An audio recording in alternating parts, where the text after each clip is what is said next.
cool down. Yeah, so we can. Both of us really liked this stage. It wasn't too hard. However, to make the final product of the soy sauce, there are many other steps that are not as easy as we thought. The first step has been completed. To have good fermented rice, the local people here leave the sticky rice to cool down and add more enzymes and incubate for several days. Let's see what Sebastian will do in the next step.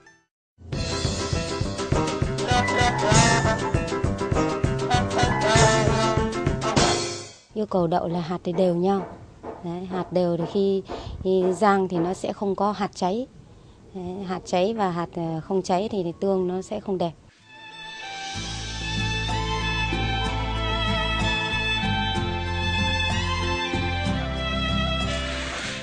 Sebastian has to go into that hot kitchen again to roast the soy. And now it's even hotter than it was before because it's the midday sun. However, Sebastian is still trying his best at the work. Whew. Roasting the soya beans, which it was really hot to work, you know, with the fire and the hot weather around it, and taking care all the time about the soya beans was really nice. I never did that before.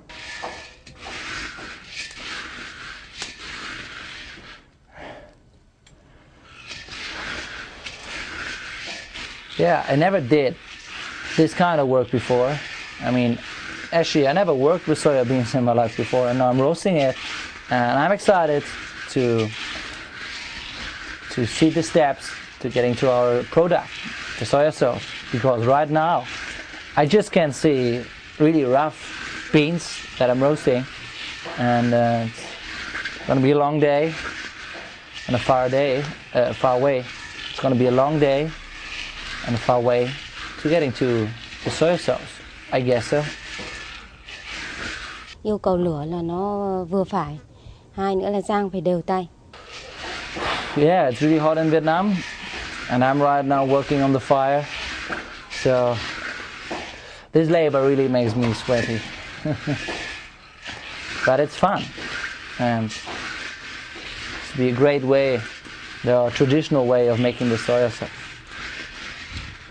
Yeah, this is actually really different to cooking something else or like cooking back in Germany.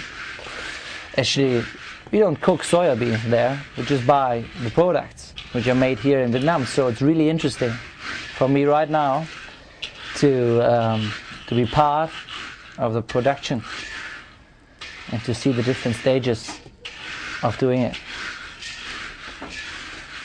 Cái rang mẻ vừa rồi là không đều tay cho nên những hạt đỗ ở phía dưới, tức là sơ không đều, hạt đỗ ở phía dưới nó bị cháy. Thế vậy là anh lửa phải đều này, hai nữa rang là khua là phải đều tay cả từ dưới lên trên. Thế bây giờ vừa nãy là rang là những hạt đỗ ở dưới cháy hết, hạt trên thì là nó vừa khéo.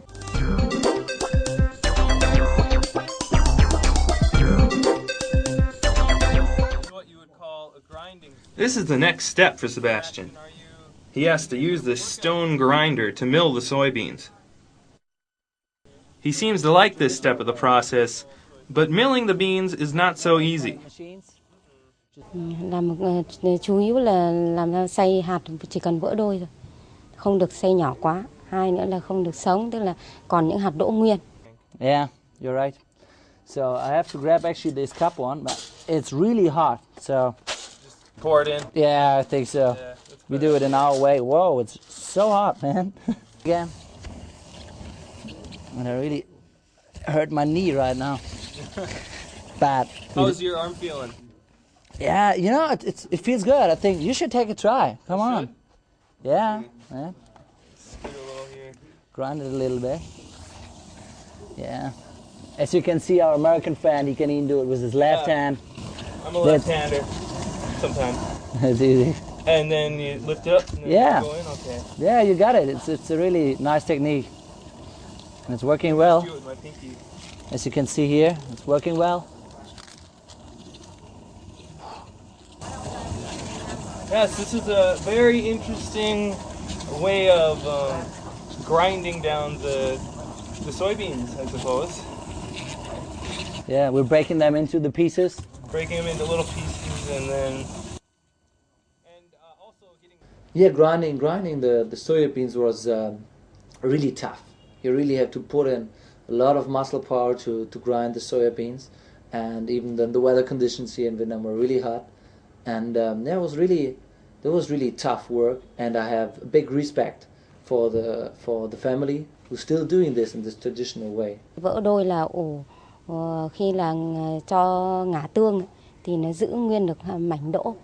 Đấy, mảnh đỗ mà khi ăn làm sao cho vào nồi mà hầm nó đi mềm cái đỗ ấy. Thế mình cho vào bát là chấm là cái mảnh đỗ ấy nó tự nó nhuyễn ra. Thì là tương nó ngon vừa đẹp. Tương. As Sebastian just said, they've been doing this for a long time, many years with this stone. Now that the work is almost done, maybe Sebastian has become a little more familiar with the handiwork of the local people here. Let's see how well this teacher will comment on his work.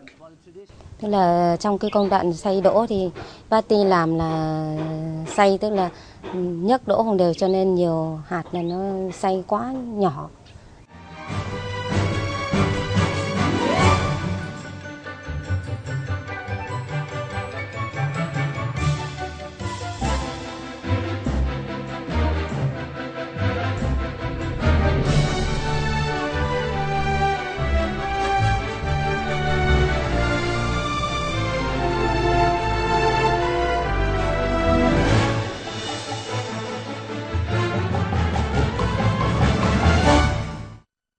This is soybean water that is fermented.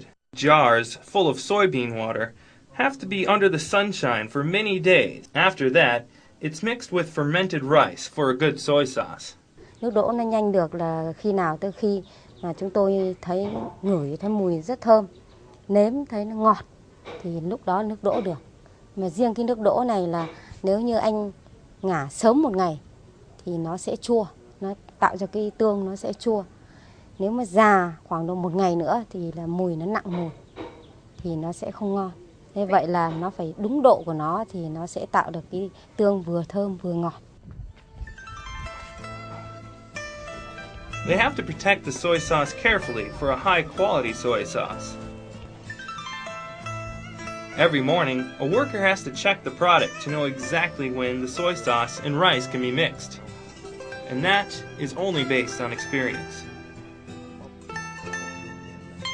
Bây giờ mời hai bạn đi ra xem cái tương thành phẩm của chúng tôi. Xin mời.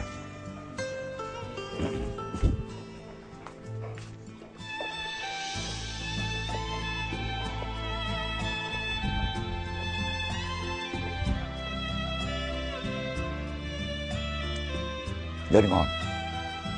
Rất ngon. Đấy, thời điểm khi là nước đỗ nó thơm, tạo vị ngọt thì lúc đó là sẽ trộn được giữa cái mốc gạo và cái đỗ đó thì nó sẽ tạo ra một cái thứ nước tương để chúng ta có thể sử dụng được. Đây đã là cái tương thành phẩm. Sau khi trộn nước đỗ với lại mốc trong một cái thời khắc nhất định thì nó như là cái âm dương nó giao hòa. Cái mùi nọ nó khắc đi cái mùi kia và nó đem đến cái sản phẩm gọi là tương với cái mùi vị đặc trưng của nó. Và tôi nghĩ là ăn rất ngon. Okay. Okay, have a try. Have a try? Yeah. Okay. Okay. Quá đẹp.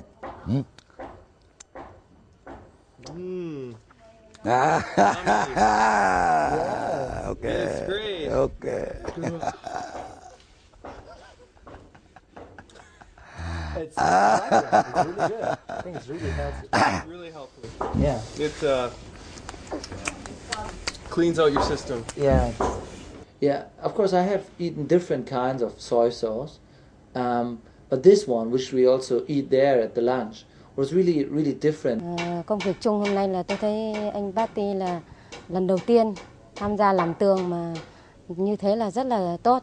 Tôi đánh giá là cậu là rất là nhiệt tình và say mê với cái công việc làm nghề của cái vùng nông thôn của Việt Nam. Đối với anh này thì tôi nghĩ là nếu mà anh học thì anh làm được. Thế nhưng mà chắc là anh phải học chúng tôi nhiều, là vì chúng tôi làm trên kinh nghiệm, trong sách vở gì. Thế mà nếu như anh ấy làm được, có khi anh ở với tôi nửa tháng là anh sẽ làm được tương.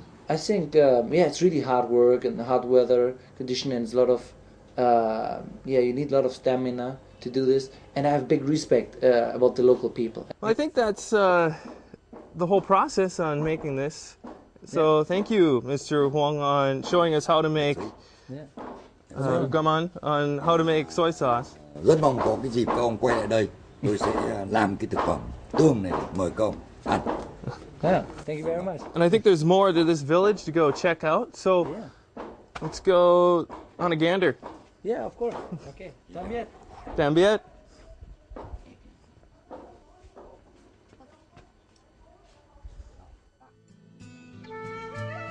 Tuong Lam is very special because it takes the shape of fish bones from an aerial view.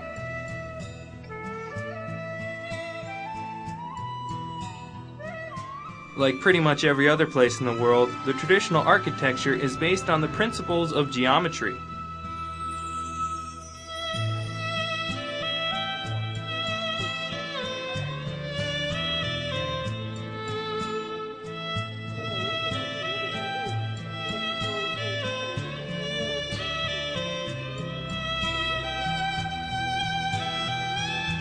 Mang Phu Communal House was built in 1684.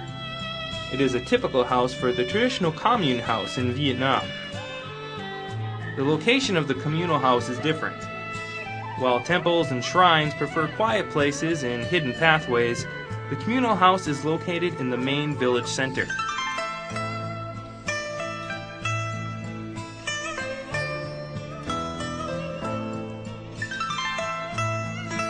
Something that you will probably notice on first sight is the lower yard surrounding the ground. When it rains, water flows into the yard and out into two culverts in the form of a two-bearded dragon. The temple was really nice. Yeah, I really liked the open construction of the temple. So where a lot of light was floating into. This is a pretty deep crevasse, as they say. Deep holes, right? So how do you feel about learning how to make some soy sauce today? It was great. It was a big pleasure to joining you, and that you showed me this really nice place. And the work was nice. It was tough. Yes. It was hot, you know. Especially the grinder. Yeah. And sitting in that inferno of a hut, cooking and roasting. Yes. And then later drying the soybeans. It was interesting, but it was really nice to see the traditional way. How the Vietnamese people are still doing it. And yeah, it was nice to have this inside view. And thank you very much for joining you here. Thank you for being on the show. And fortunately, that is all the time we have today for Leaving Vietnam in a Day. And Sebastian, we need a towel or something for my face because I just have sweat all over. So let's go find something, and we'll see you next week.